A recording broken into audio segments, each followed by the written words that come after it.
Nagsimula sa simple na pasulyap-sulyap, nagpapapansin sa'yo.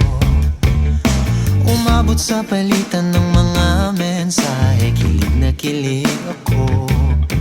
Kumusta, kain na, hello, magandang umaga. Ingat ka, pahinga, huwag kang masyadong magpupuyat pa.